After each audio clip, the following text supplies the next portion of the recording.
On this week's episode of The Smoke Break, we talk with Portland rapper Alex FG about grief and loss.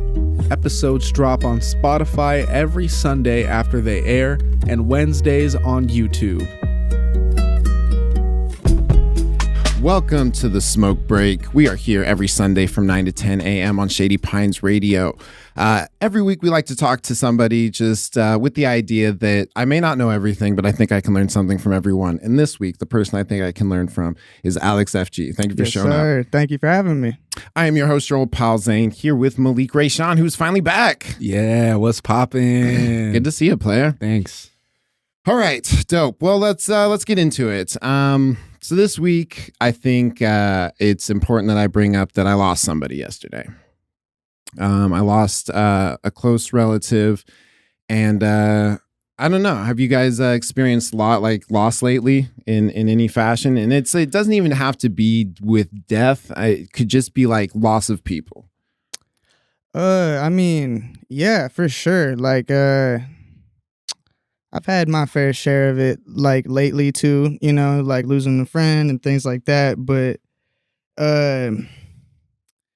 it's for me, grief is one of those things that's people like to say the whole term that it always gets better and shit. Yeah. But not really, bro. You know what I mean? Yeah. Absolutely. You learn how to kind of work with it, but every situation is different. You know what I mean? You can't really apply your way of dealing with this person's grief with another person. Exactly. Well, I mean, I feel like there's a lot of comparison with grief.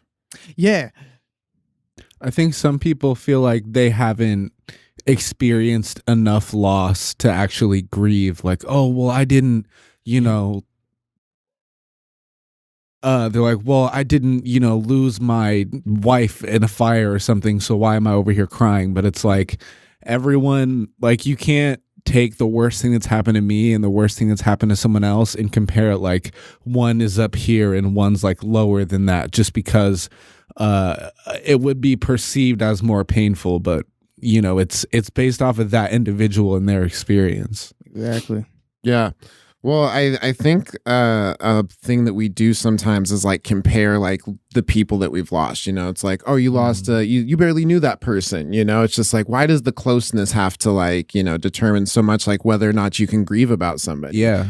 Some people be like, oh, you barely knew him. It's are you serious? Just losing somebody is a painful experience. The idea that you know someone, you know their face, you know their voice, even if you just know their name, and all of a sudden they don't exist anymore on the earth is wild. I had an experience, and this could be looked at as a really minor loss, someone that I didn't have a personal relationship with, but someone who worked at a 7-Eleven near one of the places I used to work.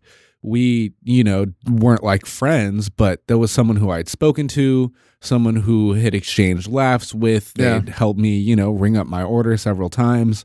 And I get on Facebook and I see that this person had just died. And I was like, what the fuck? That's someone who I knew in real life, even if it wasn't gone one day. Yeah. One day they're here, one day they're not. And you never know when that day is going to be. So yeah. Well, I mean, it's so the thing is it was somebody who I had a really strained relationship with.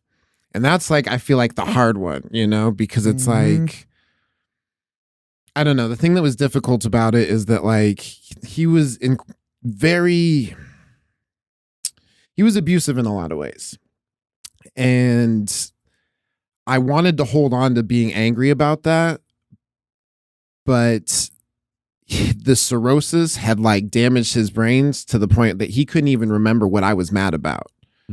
You know what I mean? And it's just you have to come to a point where it's just forgiving somebody, because it's that's hard, because it's hard to not still be triggered by those memories, even when somebody's gone, no matter how much you love them, it's hard not to also remember the bad stuff. It's very important to remember the good stuff, but it's it's hard to still acknowledge that you're holding on to that when you want to let it go so badly.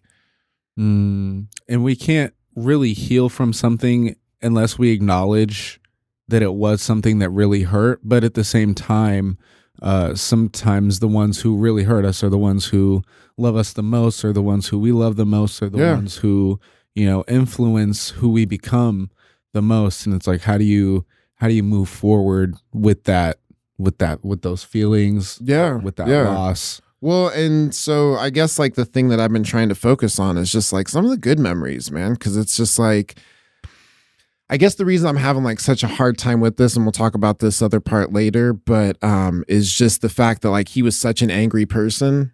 And it's like as I'm coming off of my meds again, like experiencing that anger again. And it's like realizing and having that compassion for somebody else and being like, oh, like he could have had a mood disorder that was undiagnosed. And that was the reason that he'd be the coolest fucking dude 1 second. And then the next you're just like, who the fuck is this person? Yeah. It's like, it's scary. Like it's like a fucking, like a switch flips. And you're like, have you had any like experience with like just people who have dealt with anger issues? Myself, you know, I mean, for sure. Like, growing up, my mom, she had, you know, some problems with that. Not like I like hold it against her, you know what I mean? But it was like one of those things, like as you get older, you kind of see it more. Yeah. And like, and so like just little shit, like, you know, like she would do like certain shit, like, you know, every time she was mad, you could always count on the door to slam, and it would slam hard. Yeah. I mean, really fucking hard, where you cover your ears every time and shit. And then when you still cover your ears, you still jump every time it slams and shit. Yeah. And so like as an adult, I got like that problem where like when I get mad, I got a fucking bad habit, not breaking things, but of still just like, you know, just like, fuck you. Like, dude, I took everything in me not to fucking punch my steering wheel earlier. Like, Malik was just watching me, and he's just like, he wants to hit something so fucking bad. I thought I was about to get punched. I wasn't sure. Don't hit me, man. Okay, we're skipping ahead to the anger part. That's my bad. No, that's real, though. It's like when you experience it from other people, it's hard not to kind of take it on in some form. Sure, absolutely. I think that's a really good point. And it's like I feel like I picked that up from him and just a lot of like just dudes in my life. I feel like every time I'm just like, man, I wish my dad was around more. Then I just think about everybody who has daddy issues also has a dad. And I'm like, you know what? Even the ones when they're in your life, they're like, can still be kind of fucking crazy. But I don't know. It's like, I've got a lot of love for that dude because he really did. He took care of like me, my 2 cousins, my mom and his wife, like on a single budget. Like that's insanity. Like I can barely take care of myself. I am eating gas station hot dogs, right? Because I can barely take care of myself. It's crazy how some people can put the things together, you know? Yeah. So like I guess with grief, like what's something that you do when you lose somebody? Do you go to what's the first thing you go to? Do you go to the good memories? You know, depending on your closeness to that person, you know, because it's like, go ahead. It's like it depends, you know what I mean? Like I got, you know, someone that I lost where it's like it's all negative, and it's like a really weird thing where it's like, why am I still thinking about this? And it's like all negative, and I don't know why I'm still thinking about it. It's like, why is it on my head? You want to forgive it. Yeah, exactly. Yeah. And then, but like overall though, no, it's definitely, I go to the good, you know, for the most part, where it's like, that was a big part of it with my mom was like, I was trying to just kind of focus on the good memories for so long, where it was like over the past, like when I was a teenager, you know, like 14 to now is like when I was really starting to like come to realizations of like, oh, it wasn't fucking sunshine and rainbows all the time. You know, it was good. You know, it wasn't bad. I didn't have a bad mom. You know, I had a good mom, but it was still just like, you know, not everything's perfect. You know, nothing's perfect. Yeah, absolutely. No, I think that's like, there's such a tendency to like try and only think of like the good.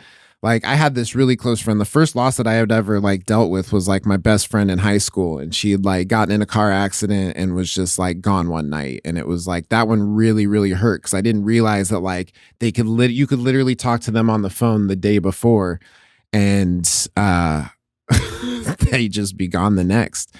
And shit is bananas, man. It is. And it's like initially when I lost them, all I thought of was the good memories, but like I had to, like, I guess part of like letting go of that grief was also remembering that it wasn't all perfect either. That's part of it. And it's like, because I feel like we over fantasize, I don't know if that's the word, but I mean like over dramatize like how great things are in our head when we lose somebody, just because we want to like feel that like, oh man, I miss them so much. But I think that, you know, like with time, you're like, okay, like we had our differences. We had a great time, you know, like time is really one of those things that it's like, it sucks because that's the thing that allows you to like finally fucking heal. Yeah, you can't predict it either. Yeah. But you can't stop it too. It's like one of those really weird things where sometimes like if you know you have a situation where time's the only thing that can fix it, it's like a daunting thing. You know what I mean? You're like, fuck. Like I have to wait this out. Yeah, I have to kind of sit on my hands about it. But sometimes you really do, like, not sit on your hands about it. You know, you can do things about it with that time. But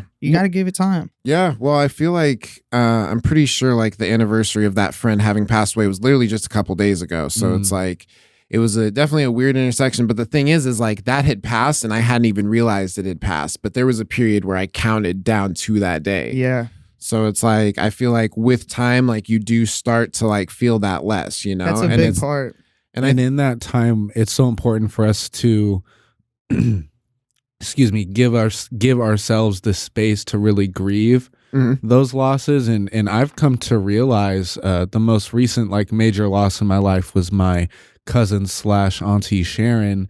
And that was maybe about 2 years ago now at this point. And I didn't realize I gave myself like a week to grieve. And then I was like, all right, back to work, back to whatever, doing all the things. And I never really took the time to like fully process that loss. So now little by little, I'm finding like moments of extreme weakness and just like sorrow. Cause I'm like, damn, she's not here anymore. And that's not something that I really gave myself the time to feel. So now it just comes up. It just comes up. Yeah.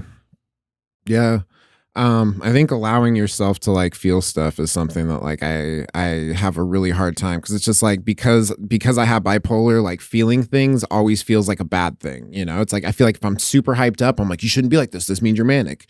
If I'm like low, I'm just like, why do you feel like shit? Everything's going great. Fucking, you have a cool fucking podcast. You have, you know what I mean? You have some awesome fucking friends. Like, you know, like I know some dope ass people.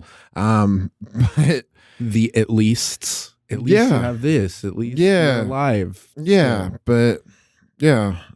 I don't know. I guess just with like grief, it's a difficult thing, but it's like it's also a nice time to like reflect and just be like, okay, like that's another person's gone, but like I'm still here and I have the memory of them. And if I use the good parts of those memories, like I can really, you know, give their life as much meaning as I can personally. Yeah.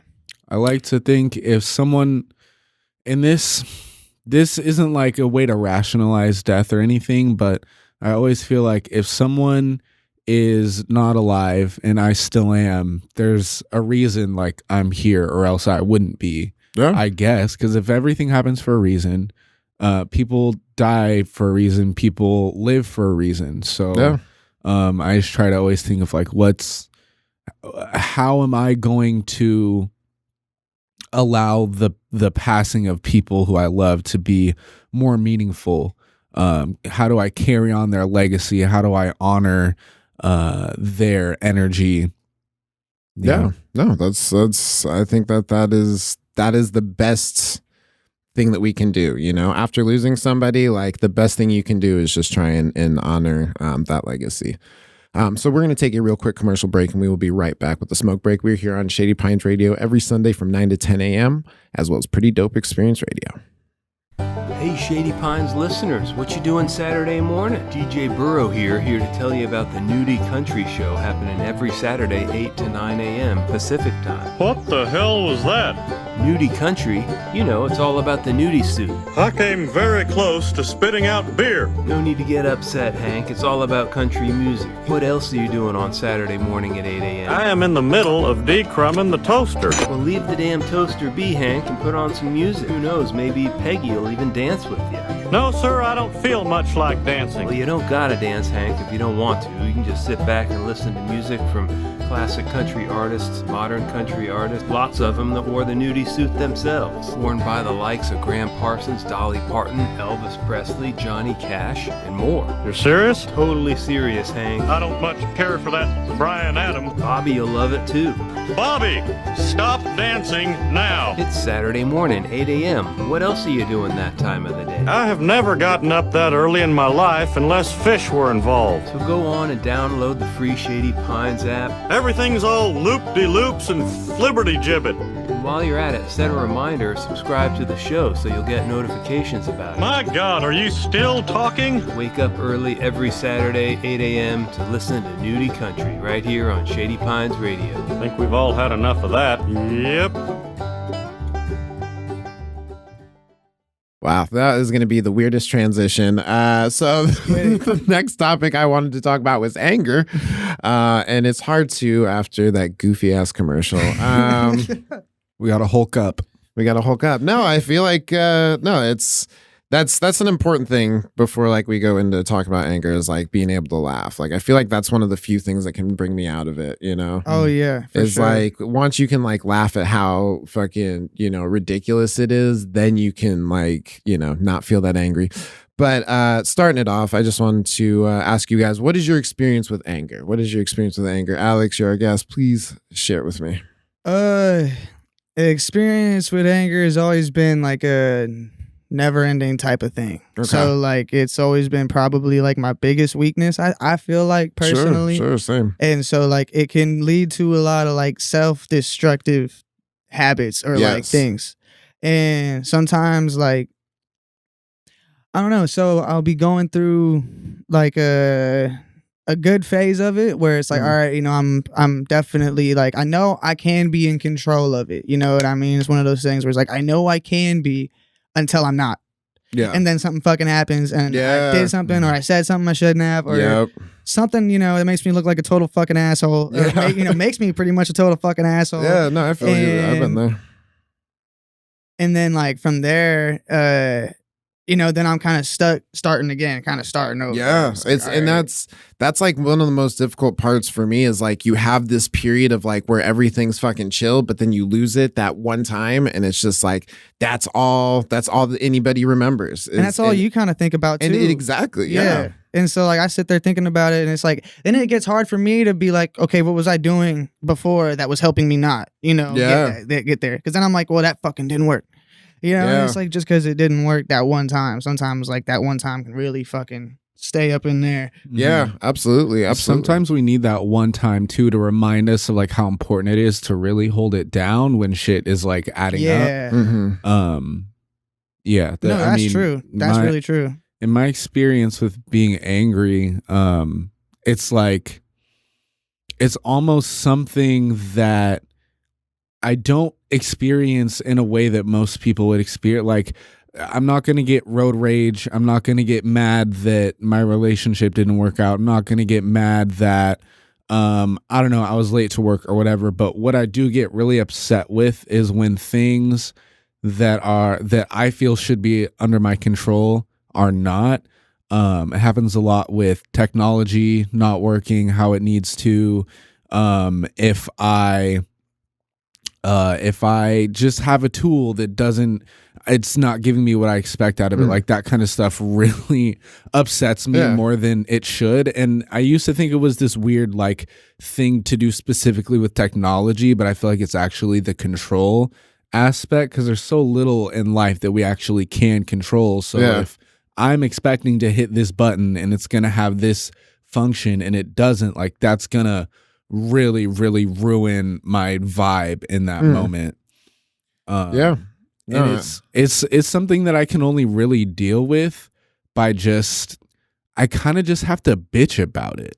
You know, like I just have to let it out. Like, because if I sit with it, I'm just going to talk about it in my head and I'm just going to get more and more and more frustrated. Yeah. But then when I talk to someone else about it, maybe they'll be like, oh, like I know how that frustration is when some shit doesn't work. It's like, oh, okay, so I'm not just a person that is upset for no reason. Like it's reasonable for me to feel this way.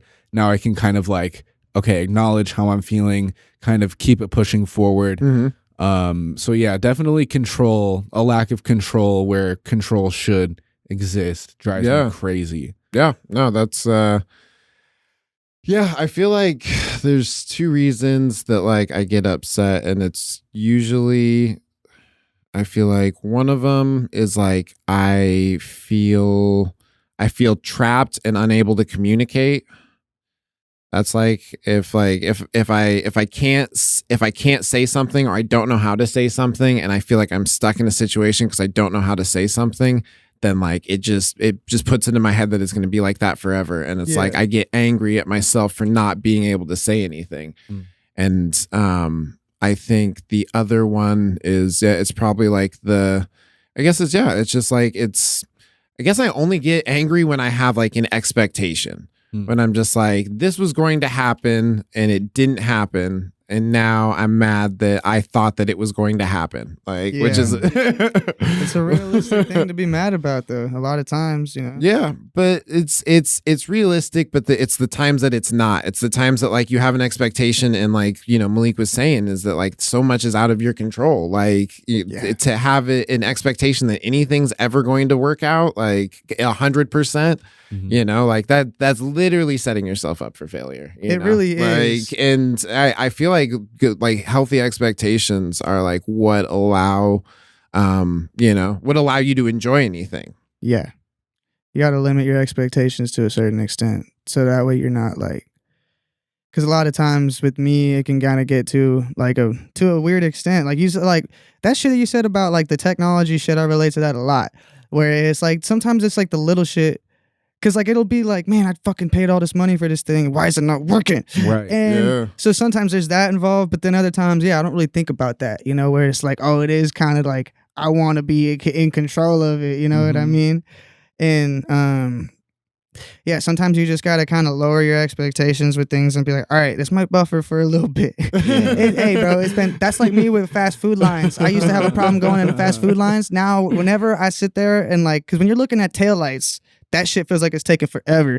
Just check the time on your clock every now and then. You'll see it's only been 2 minutes, bro. It's not been a long time. You've only been there for a little bit. You know what I would say the most important thing for me about anger is to allow it to exist, but to kind of treat it as a visitor, rather than saying like, okay, this anger showed up, I'm going to kick it with this anger, and this is just how I'm going to feel. Where it's just like, okay, I'm upset right now because this is going on. So here's this feeling, but I'm going to allow it to make its way through and then kind of move on. But I think when anger starts to control me is when I feel like I'm trying to fight it off. Like you said, you're upset that you're upset, and it makes you more upset. So I try to just acknowledge that I am upset, but not let it like be who I am in that moment, if that makes sense. Yeah, no, it does. It's easier said than done, because they'd be like, oh, you are not your emotions. And it's like, yeah, but they're pretty fucking close. So. I don't know about that. Yeah. Well, especially with like bipolar, it's like when I feel things so intently. And like when I'd first come off this medication, I was just like, I was excited because I was like feeling higher emotions, you know, like it was like I was taking mood stabilizers, which was like, you know, it's like a compressor for my feelings. I thought of the same metaphor. I'm glad. That's actually a really good metaphor. A fucking little compressor. Okay. Keeps you from the peaks and valleys, but doesn't do much else, really. Yeah, exactly. Yeah, I'm not clipping. This is only for us, but but I don't know. It's it's the mood stabilizers kept me from being like too happy, and I started feeling these really high emotions, and I was like excited. I was like, dope, this is back. Like I forget, you know, like I missed this. I miss feeling this good. I miss feeling this excited. And I knew that the fucking lows were gonna come, and I was just like, but how bad are they gonna be? They can't be that bad. Not when I'm feeling this good. Yeah, not when I'm feeling this good. Yeah, for this being this high, there's no way I could feel that low. And then it hits you like a truck. Later. Yeah, for real. So what helps you manage your anger, Alex? Weed.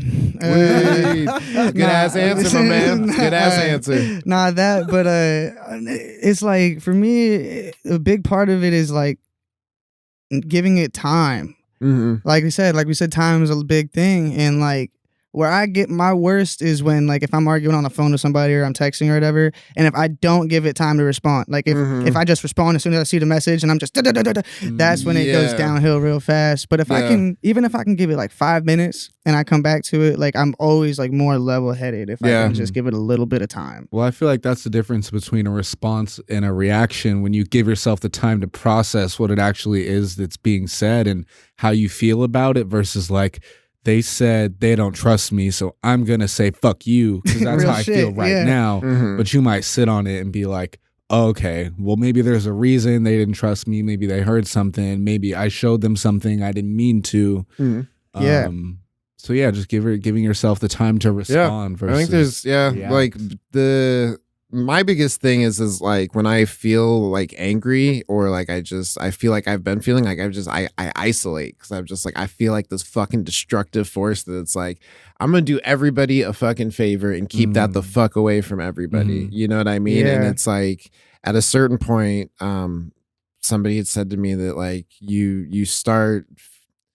I don't know. You just start feeling like you're not fit to be around people, you know? Like when you feel that angry and you see what your anger does to other people and you know what anger's done to you, it's so hard to be like, why would I expose it? If I can't control it, all I can do is just keep people safe. Yeah. Have you ever isolated? Is isolation a tactic that you use when you're feeling like that? Because you're talking about taking a step away. Like how long would you take a step away if you couldn't stop yourself from feeling like that? I find myself isolating if I feel like my interaction is going to make things worse, either for me or whoever's involved. And I do it in a way that's not like I never mean for it to be anti them, but I think if I'm really feeling a type of way, then it's like me being in space with anyone who I'm not like completely good with kind of just take me into a really dark place and I have like a really bad attitude. But I think at the end of the day, I just try to know that the people in my life are helpful and healing and trustworthy so that if I do get to that point, I can know that like I have someone to fall back on. I can allow myself to be like really, really mad and still hit up the homie and be like, yo, I need support right now. Yeah. Well, yeah, it's the hardest thing is like trying to communicate like that desire for support when you feel like that. Cause it's like my biggest thing with just bipolar, like being unmedicated with bipolar is like just remembering that like I didn't want to sign up for anything. I don't want to sign up for anything because I don't know how I'm going to feel by the time I get there. Yeah. You know, like if I could be in a great mood right now, I feel like fucking like Manic Zane just gets fucking signs up for like parachute lessons and then fucking like gets drunk the night before and then calls Depressed Zane and is like, hey, can you cover my shift? And he's like, what? Yeah, we're going skydiving today. What the fuck? Like, and fucking Depressed Zane doesn't have boundaries. So he's just like, oh yeah, sure, dude, I'll cover the shift. It's just like, I don't know. I just try to, it's hard to, when you get angry like that, it's hard to think that like you deserve to be around people, I guess. It's like, it's just, I guess that's something that like I just really fucking struggle with is just that, you know, just wanting to keep people safe. So I guess with anger, what has been a tactic that you've used to deal with angry people? To deal with people who are angry? Well, in a helpful way. I feel like I need to specify. I think just treading lightly, trying to interact in a way that's like supportive without being intrusive. Like I'm going to let you know that I care about what you're going through and why you're upset without like re-triggering you with the whole situation. I mean, if you're triggered and you need to release that more, like obviously I'm here for that, but I'm not going to be like, yo, she said that. Like, are you mad? Can you believe? But you know, just like, yeah, I see you're frustrated. Like I would be too. And you have every right to feel that way.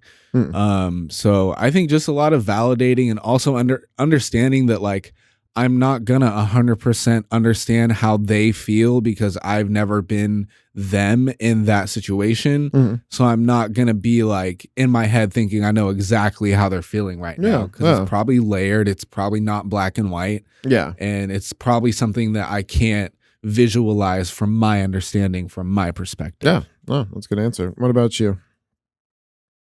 I mean, when I'm like coming into a situation with an angry person and it's not like it's a straight up argument, you know what I mean, and I can come into it with a real level head, I try to like really sort it out, you know what I mean, like not prioritize, but kind of like categorize things, you know, like, okay, like, is this really how you're feeling? You know what I mean? Like, okay, you think they said this, but what do they really say? Like, what are they giving you that makes you feel that way? And then based off of that, like, why do you feel that way? And where is it going from there? Yeah, and just analyzing the emotions and just trying to like figure out deeper, like what is causing the anger. Yeah, and sometimes with that too, like just analyzing it can make a big difference where like you're looking at it and again, like with the time thing, even if you're not able to like really like in the moment, if you're angry, get over it completely, like, oh, I'm just going to drop it. It might be like, it might help you to look at it and keep looking at it to where it's like,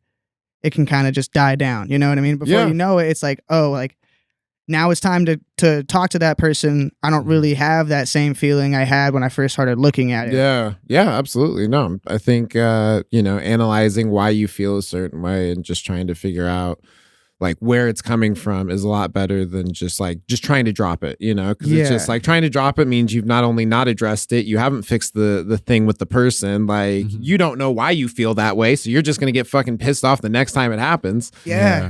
That's a big part of it too. It's not really like if you don't understand what it is about it that made you upset and then what can prevent it from happening next time, you know, because then you just get pissed about it again and again and again. And you're like, before you know it, you're like, oh, that's one of the things I get mad about. Like, oh, fuck. You gotta get to the root. Yep. Yeah, get to the root. Absolutely. Otherwise, it'll just resurface every single time it gets the chance. Yep.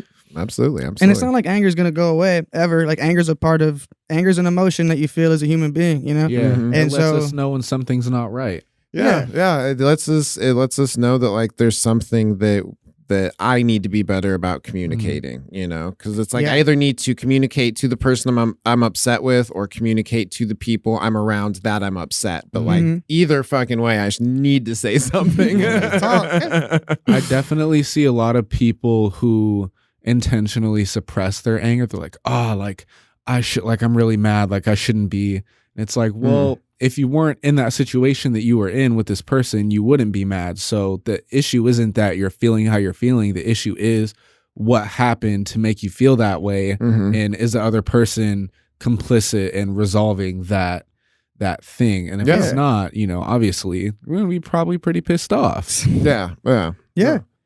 And sometimes too, it's also like looking at it from your side too. Is like, is this something I should be mad about? Because I gotta struggle with getting pissed off at things and then looking back on it, and I'm like I definitely don't fucking care now. Like, why did I care so much? Why was I so bad for so long when I could have just like let that shit go? Yeah, it's like, dude, I'm literally, I would never think about it again. But for some reason, during those fucking 20-30 minutes sometimes, it seemed like the biggest fucking deal. Yeah. But that's why it's important to have that time to really reflect, because it might not be worth really getting hung up over. Yeah. But then at the same time, there's other things that I think are bigger that we don't really deal with because it's like such an all-encompassing thing. Maybe it's just a really large emotional task for us to undertake, but we'll leave that aside and then pick on these little get these little tiny things. This is what's pissing me off in my life, not that. All right, Double, we're gonna take a real quick commercial break and we'll be right back with the smoke break. We're here every Sunday from 9 to 10 a.m. on Shady Pines Radio as well as Pretty Dope Experience Radio. Patches, come here, boy. I love Patches, and that's why I love Patch Dog. Hey, Dad, were you calling me? No, I was calling the dog Patches. Yes, Father? Oh, not you, honey. Patch Dog makes custom iron-on embroidery patches. I can give them my design, and in a couple weeks, I've got custom patches. They can be of my daughter Patches, my son Patches Jr., or even my dog Patches. Yes, dear. No, that's Patches, my wife. I'm just making a commercial. And because Patch Dog loves you so much, use the code SPR10 for a 10% discount. Yay. And you know they've got that free domestic shipping. For more information, check out patch.dog and fall in love with patches like me. Did you Yes, call me? dear. No, I'm making a commercial for Patch Dog. Patch Dog. And we are back with the smoke break. We are here every Sunday from 9 to 10 a.m. on Shady Pines Radio and Pretty Dope Experience Radio. Do you want to talk about it? Yeah, I'll tell him. Okay. I'm just grieving the loss. He's still alive, I think, but we had this dog when I was a kid, and he was a homie. His name was also Patches, like the dog from the commercial that we just heard. And I got home from school one day, and I called Patches to come kick it with me. I was like, Patches. And then my grandma's like, yeah, I gave him away. I am so sorry. Why'd you make me talk about that? Because it's a smoke break and we're grieving. You said Patches has to live on. Yeah. Did you have some good memories with Patches? Yeah, he's a good little dude. All right. He liked to run around and be silly. Yeah. See, it's remembering the good stuff.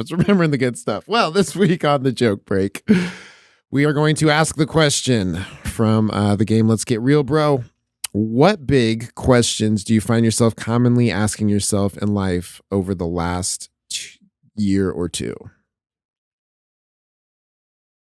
What big questions do you find yourself asking yourself? Question 1, is this a hair or a spider web? You gotta say that into the microphone. Classic deflection. Alex, you go first. I'm gonna have to think on that. I think like a lot of the big questions like I've been asking myself lately is like what I need to do to make myself like actually happy. Like, you know, like what is like the actual, because, you know, a lot of times like, man, I just kind of go from like emotion to emotion and shit. I don't really feel like a steady person, you know? Sure. And so like I'll feel like right now I feel chill. I feel pretty open, you know what I mean? I feel good to talk and shit. Yeah. But, you know, sometimes like, you know, sometimes it's not like that. It's I kind of wonder like what is, like it kind of makes me, it's like I know who I am. I know what makes me me, but I don't know who I am at the same time. Yeah. And it really kind of makes it like hard to navigate, and it makes it kind of hard to navigate like the music thing at the same time too. For sure, because you're trying to find your voice in that sense as well. Yeah, and like recently with it, it was just like I hit like a writer's block point where it's like, man, I don't want to, like I didn't want to write about like just kind of, I guess, other shit anymore. Like it got to the point like recently, like I've just kind of been writing about me, you know what I mean? Or like shit going on in my head, things I need to do, things I feel like I'm pressured with and things like that. Yeah. And that kind of, you know, it helps though doing things that way. Yeah. I think making music or really creating anything with the intention and with the question of like, who am I is a really fantastic experience. And that's kind of how I've been making my music, where it's very much just like, who am I? Why is that who I am? What does that look like? What do I want it to look like? And these are all questions that like going to work, coming home, eating, going to bed, you know, just living a regular person's life. We don't get the time and the space to really work those things out. Yeah. So I feel like as an artist, we kind of have the privilege and almost like the responsibility, if you see it that way, to really look and be like, who am I? And, you know, how can I use this space to kind of cultivate that? So I feel where you're coming from with that. Yeah, straight, man. Yeah, no, I think, that's a really good question, is trying to figure out who you are. And like, I feel like the closer you figure out who you are, the easier it is to find out what you want, you know, because it's like, who am I and what do I want and what's going to make me happy? That's a good one. Okay, I guess the big question, I have been asking myself over the past year or two is, what am I doing it all for? So like, what's everything you're doing? Everything right now that I'm doing right now. What am I doing it all for? Clout. Absolutely. Am I a clout chaser? Yeah. Am I the devil? Am I the devil? The imposter syndrome. Is there a certain like moment or feeling that brings that question up for you, or is it just a general I guess thing? it's on the days that I'm discouraged, on the days that I'm just like, man, why am I doing this? Like, because there's days that it makes me extremely happy, and then there's days that I'm so depressed that all I want to do is cancel it. And it's like the idea was always to make myself happy, but like when it's something that you're constantly having to do, it's hard not to like acknowledge that, like, hey, today I don't want to do it. Yeah. Like it took everything in me not to throw you gas money and be like, I am sorry you drove over here. I could feel it. I could feel it, and I understand though, but like it's good that you showed up, Yeah, it's I like it's a little shit like that, or like the shit that people don't see, you know what I mean? Like you tune into the smoke break, you don't know all that shit behind. No, you don't know, like, and you tune into like a podcast or something that's like on a schedule, like because life isn't on a fucking schedule. Life happens, and life can happen to you when you least fucking want it to. And it's like one of those things where people, the real strong people, like it doesn't make you not strong if you can't. But when you're able to stick to what you're doing and still do it, it's like there is something that you're doing it for, even if you're not able to completely identify it at certain times, there's gotta be. Otherwise, that shit would go out the window. Yeah. Otherwise, it never would have been here in the first place. Yeah. I mean, I would like to invite you and kind of challenge you if you feel called to what's the why? Why do you want to do what you're doing? So now it's on record. You can just watch this on repeat. Yes, sir. Watch me fumble it. The Rocky tribute. I guess the why is I just want people to not feel alone. I have felt that, and it has, and I had seen somebody say this actually recently. They had said, they said, I'm so alone. And it was somebody who I really looked up to, a comic that I thought like I just wouldn't ever hear that from. And I was just like, part of me wants to tell you like, hey man, like you shouldn't feel alone. Look at all the people that love you, because there's all these people replying, reacting. And I was like, but honestly, the only thing that makes you feel more alone than actually being lonely is being surrounded by people who love you and not feeling it all the way. And I've either been actually alone or surrounded by people who love me and not felt it. And I hate both of those feelings. So whenever I create anything, it's with the intent of connecting with people in a way that they may not have been connected with before. Like whether it's a laugh that they didn't think that they had in them, whether it was about a subject they didn't think that they could have a sense of humor about, or if it's a song that like, they listen to and they're just like, holy shit, like I never thought about it like that, or that your experience, like those are the things that mean a lot to me. But the more important question, not more important, the equally important question is what's the big question you've been asking yourself? What is the big question? Well, first I'll say keep that why with you. Remind yourself every day. And that goes for everyone watching too. Remind yourself of your why. That's super important. My big question that I asked myself in the last 2 years, I would say, how, when, where, what is it going to look like when I'm finally able to see that my work in music, my work with youth are going to be existing in the same space with my intention of providing tools, skills, space, management, advisory for young Black and brown creators to do their thing. Yeah. It's a really big goal that I have, and it's so are you talking about like creating a space where you you can combine your love of teaching the things that you like want to teach with the youth work that you're already doing? Yeah, with the same type of mindset of understanding which students and kids need more support. Sure. And then specifically providing them like the creative education for them to be able to be a performer, be a designer, be a music, whatever. Obviously, I'm like in the music realm. There's other but roles. You can foster creativity. Yes. and that's what it's all about. So it's kind of just, you know, recognizing the skills in both spaces, the connections in both spaces, really building to where it's like, okay, I feel like at a certain point very soon. Yeah, if you have something that you can provide, and like there's an area that like needs that, because like a lot of like Black and brown youth, like you can be super talented, you can be super shit at math, but that doesn't mean you're fucking garbage at like writing raps. You know what I mean? And that's the thing that like we neglect with the education system, is that it's like, oh, okay, like they're not good at this, they must be fucking dumb at everything, and then we just get thrown under the bus. You might have failed your English class, but you're actually great at poetry. Exactly.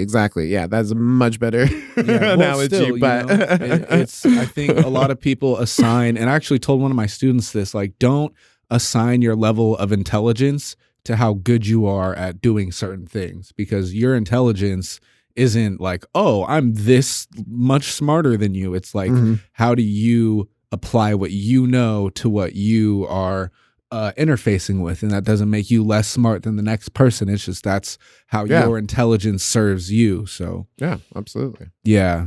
Hey, I think I don't know. I think it's important that we all kind of have like that question that, you know, it's like, what's motivating me? You know, like at least if you have kind of like a 1-year planner of like, what do I want to have answered by the end of this? I think it's important to ask what that question is, because it's like, you know, because I wouldn't have thought about it. I was like, what have I been asking myself constantly? You know, like, and then we have to like check in with ourselves and be like, okay, where am I at with that? Yeah, absolutely, and exactly. That's where it gets daunting for me, because I'm like, where am I at with that? And I'm like, if this is the timeline, I feel like I'm like right here. Yeah. Fuck, let's move this shit along. Got shit to do. Yep. All right, dope. Well, we're going to work on that timeline. We're going to have to wrap up this episode, but we still got 15 more minutes. So we're going to take a real quick commercial break. We'll be right back with the smoke break. We are on Shady Pines Radio every Sunday from 9 to 10 a.m., as well as Pretty Dope Experience Radio. We captured the taste and sound, only here on Open Country.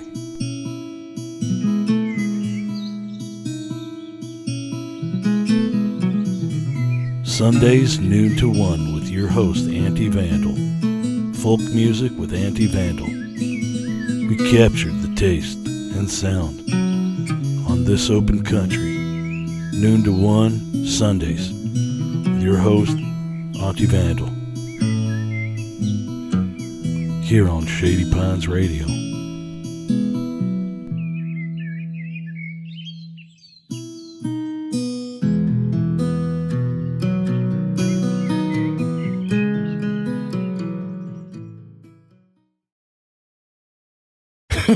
God. Welcome to the Smoke Break. We're here every Sunday from 9 to 10 a.m. on Shady Pines Radio. I'm your host, your old pal Zane, here with Malik Rayshawn. What's poppin'? And Alex FG. What's up? Yo, I appreciate you for hanging out with us today. Thank you for having me on. Absolutely. So my favorite question to ask, and I feel like this would be a great opportunity for you to share a little bit about yourself. What are you excited for?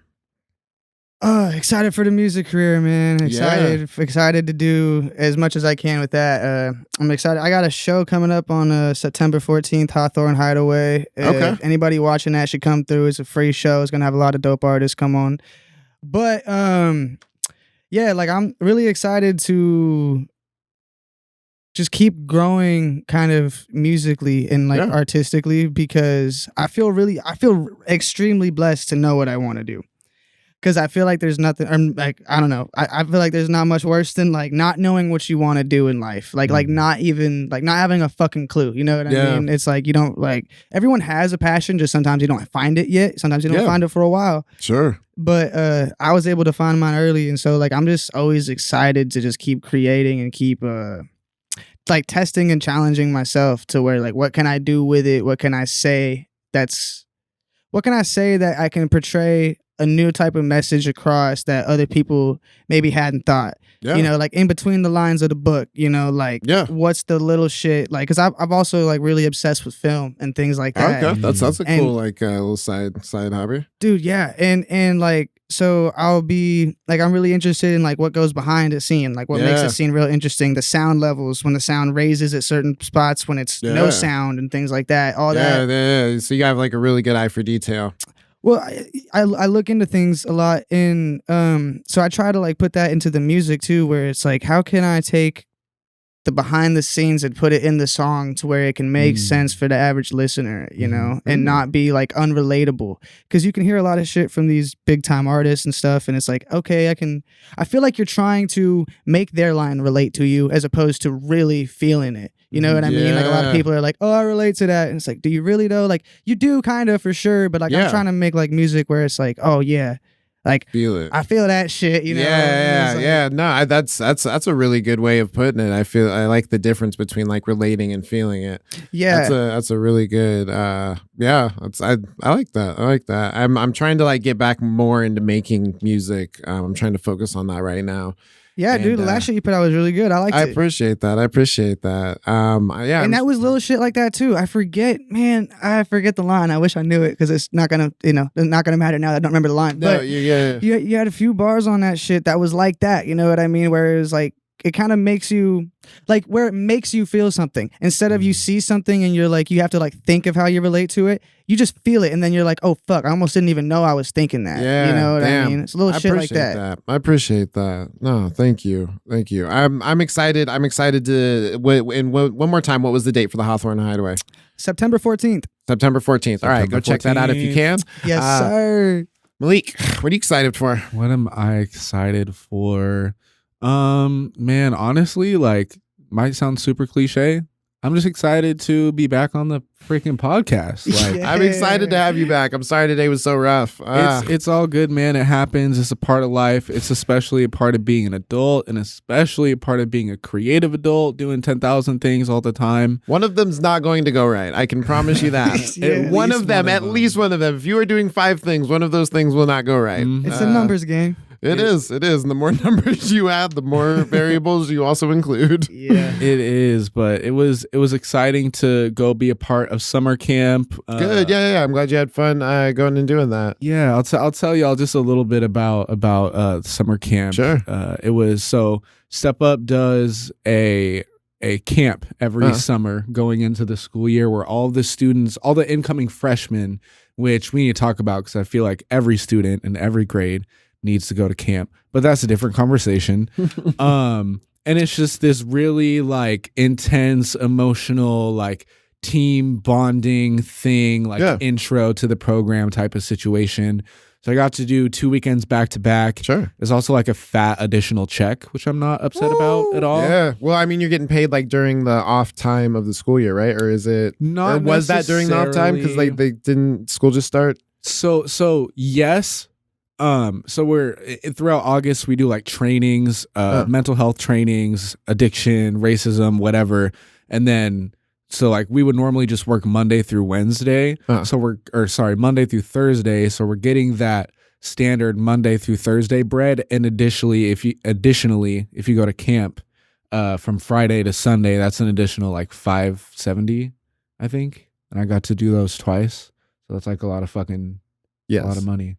Good cheddar. Yeah, that's some good shit. That's some Tillamook cheese right there. I don't typically get excited about money, but hey, no, the point is camp was awesome. Camp was a great time. My wallet's not upset at me for going, but I'm excited to be back. Yeah, no, I'm excited. I'm excited to have you back, and I'm glad you had a good time. Yeah, and I'm excited for Zane to put out new music. I know. I was actually thinking about that. I was just like, man, I should just. I will make that time. I will make that time.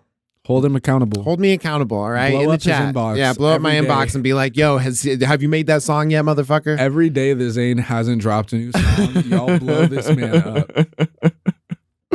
Oh my God. All right. So I guess what am I excited for? Let's see. I'm excited to try and regulate my emotions. I'm excited to, take every opportunity that I find something frustrating, like as an opportunity to try to not be frustrated by it, because it's like there's literally like it never stops. Like things going wrong is the one consistent thing that has been throughout my entire life.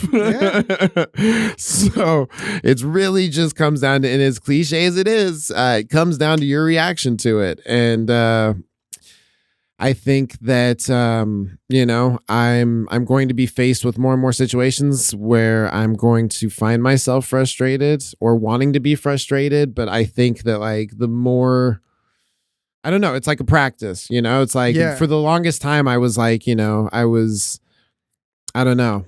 I felt like I was training, but like I didn't really like take the fucking, you know, the weights off. Mm-hmm. And it's like, this is the opposite. This is putting more weights on. But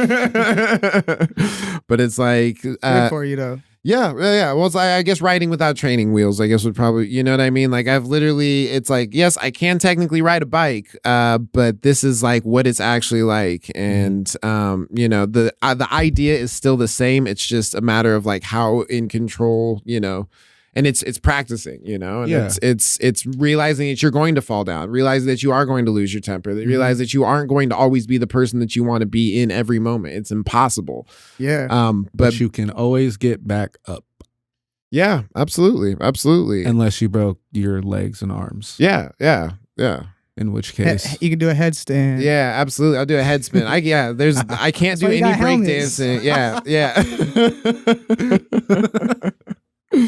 But yeah, I think that you know, just being aware of like how strong emotions are, you know, like whether it's sadness, whether it's anger, whether it's, you know, it's even happiness. Like I'd said to somebody recently, I was just like, you know, they'd said something that was like along the lines of, you know, well, at least you don't have crippling depression. And I was just like, I would love just crippling depression. I was like, but instead I go all the way up here and I have to fall all the way down here. I still have the crippling depression. I just have a higher fucking way to fall. And it's just like, I don't know. Emotions are such an intense thing that's like, if you don't figure out how to regulate them, then you lose control of a lot of aspects of your life. Yeah. It's definitely one of those like check yourself before you wreck yourself. Oh, absolutely. I've wrecked myself fucking plenty.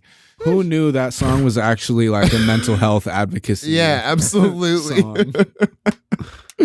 Absolutely. No, but I feel that like if I'm not intentionally trying to manage my emotions in a healthy way, they're really going to get the best of me real quick before I even realize that I'm like feeling anything. Yeah. And it's the worst. Like when you are accidentally an asshole to someone because you feel like shit and you don't even realize you feel like shit until after you are an asshole to that person. Yeah. Fuck. Yeah. No. I try to avoid that shit a lot where it's like, you know, sometimes you'll have like your little moments and then like that's a big thing for me too is like, you know, people are human too at the same time and everyone will have their little moments. It's a matter of like managing them and then also like don't beat yourself up too much for shit. Like you cannot beat yourself up too much for shit. And that's coming from somebody that beats himself up way too much for shit. Yeah, the world will beat you down enough. Yeah. You do not need to do it to yourself. Yeah, no shit. I don't need to be doing their off hours. Right. I go home with myself and I'm just like, stupid piece of shit. I fucking tell me about it, man. That internal dialogue is a big part of your life, you know? It really is. And sometimes it's, you know, it's easier said than done to manage that. It really is, but it makes such a big difference. Like for me, it's made such a big difference in terms of just like my belief and like I wouldn't be where I'm at. You know, it's not like I'm the biggest, most successful person or anything, but I definitely wouldn't be where I'm at now without being able to like change that mindset. Mm-hmm. Yeah. Then I still struggle with it all the fucking time. Yeah. But now it's just like me falling out of that mindset as opposed to me struggling to get into that mindset. Yeah. And I just wanted to shout out real quick to all the people in chat today. I appreciate you guys. If I haven't acknowledged the chat, it's because I was having one hell of a day. I know it's right over there on the side. There's fans shouting out everyone. Dude, I know. I know. Hey, I appreciate you guys so much. I was just having a really hard time today, and I've got some I'm surrounded by some really fucking cool people, you know. Likewise. And I feel like that makes a big difference. Is like surrounding yourself with people who do understand, you know, who like don't see you for that moment, or just like, yeah, he was a fucking dickhead, so I just so he's a dick. Yeah, so he you know, man, he didn't let me go through him for the door. He went first, and he's a fucking asshole. Yep. I'll never talk to that dude again. So I appreciate you, and it's super dope to like to meet you. And likewise, thank you for having me on, man. I appreciate it. Absolutely. No, you expressed a lot of interest on being on it, and like, you know, anybody who just genuinely like enjoys you know, just I don't know, being open. It's like it's something that's not easy, and unless you're like talking to the right people, it's not an easy thing. But when you feel comfortable, it's like I like your little niche with the comedy too, where you're able to like use that in your comedy. You know what I mean? Because it kind of like it catches people off guard. You bring up some hella serious shit, and they're like, "How do I feel about it?" And then you flip it on them, and then they're like, "Oh, bro, that's fucking like it takes it from just being funny to where you're like, that was really smart too." You know what I mean? You're like, that was cool. I like it. It's the setups. Yeah. Because you see a lot of people that are like, "Oh, I'm a comedian." Yeah. Just tell dad jokes, you know what I mean? Hey, don't get me I do wrong. also just tell dad jokes. There's some really good dad joke comedians, Mitch Hedberg, but like, still, it's like, it's good to have those setups. No. Honestly, I would rather somebody identify me as the smart, that comedian that you just described than the dad joke comedian, because most people only know me as the dad joke. So the fact that I'm in any capacity known as that person, I will take it. Yeah. I appreciate you, player. That has been the Smoke Break. We're here every Sunday from 9 to 10 a.m. on Shady Pines Radio. Thank you, Alex FG. You want to give us your socials real quick? Instagram, Filthy Alex FG. Everything else is just Alex FG. If you type Alex FG on Google, I'll be all over that shit. Perfect. Thanks, players. We'll see you next time. Thank you for having me.